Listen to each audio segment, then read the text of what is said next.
বছরে ভাই এটা সহ্য হয়ে গেছে। বাবা হারানোর পরে বাবা হারানোর কষ্টটা, যে কষ্ট ওটা ফিল করতে করতেই আমার মা বিয়ে করে ফেলে। যে 2 বছর ধরে এখন ভুক্তভোগী। এখন মার প্রতি যে ইমোশন যা ছিল এখন আর ইমোশন কাজ করে না। আচ্ছা আপু, ধরেন আপনি একজন বড় বোন হিসেবে মায়ের দায়িত্ব পালন করতেছেন। জি। আপনার ছোট ভাই বোনরা যে মায়ের আদরটা পাচ্ছেন, আসলে এটা আপনি সেটা কেমনভাবে দেখছেন? এখন আমি তো মায়ের আদরটা দিতে পারবো না, তবে আমি যথেষ্ট পরিমাণ চেষ্টা করতেছি ওদের যেন কোনো প্রকার অসুবিধা না হয়। মায়ের আদর আমি দেওয়ার চেষ্টা করতেছি, আর আমি মনে করি এই দুইটাই আমার সন্তান।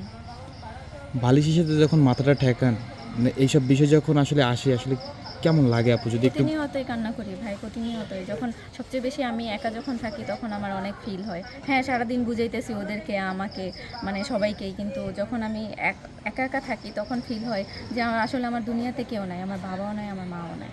আমার পাশে দাঁড়ানোর মতো, যে আমার হাত বুলে দুইটা কথা বলবে, দুনিয়া যাই হোক আমি তোমার পাশে আছি, এই জিনিসটা বলার মতো কেউ নাই আসলে। বাবা তো একটা শক্তি, এই শক্তিটা হারিয়ে আজকে প্রায় সবই হারিয়ে ফেলছেন। সবই হারাইছি ভাই, আমার কিচ্ছু নাই, আমার বাবা নাই, মা নাই, কোনো সম্পদ নাই। ওই একটা বাড়ি আছে, ওই বাড়িটাও দখল করার চেষ্টা করতেছে। ওই বাড়িটাও যদি দখল হয়ে যায় তাহলে আমি রাস্তায় থাকতে হবে আমার। তো এই যে বাবার কথা যখন চিন্তা হয়, আসলে বাবার কবরের কাছে এসে বিচার দেন কিনা মার নামে?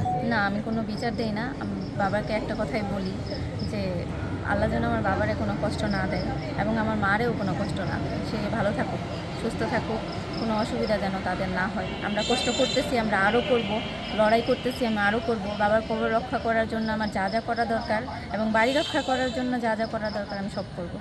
তো এই যে একজন আপনার আপন মা, আপনার আপন বাবার কবর আসলে বিক্রি করে দিল, তো সেই ঘটনাটা যখন প্রথম শুনলেন তখন আপনার কাছে কেমন লাগলো আসলে?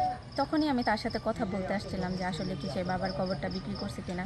সে আমার সাথে কথা বলে নাই, ডিরেক্ট বলে দিছে যে তোমাদের সাথে আমার কথা বলার মতো সময় নেই। তার 2 দিন পরেই দেখলাম যে সাইনবোর্ড টানানো হয়েছে এখানে 18% জমি। তখনই আমি বুঝে ফেলছি যে 18% মানে আমার বাবার কবর সহ বিক্রি হয়ে গেছে। এবং এলাকার অনেক মানুষ ওনাকে জিজ্ঞেস করছে বাবার কবর বিক্রি করছে কিনা। উনি বলছে হ্যাঁ, ওনার সব জমি বিক্রি করে দিছে। যেই মাকে নিয়ে এত অভিযোগ, এই মার সাথে তো অনেক স্মৃতি ছোটবেলা। হ্যাঁ, অনেক স্মৃতি ছোটোবেলার। অনেক ফ্রি ছিলাম, অনেক ভালোভাবেই মানুষ হয়েছি। কিন্তু বিয়ে করার পরে এই একটা মানুষের কারণে, এই আবু রায়হানের কারণে যে পুরো সংসারটা তছনছ হয়ে যাবে আমি চিন্তাই করি নাই।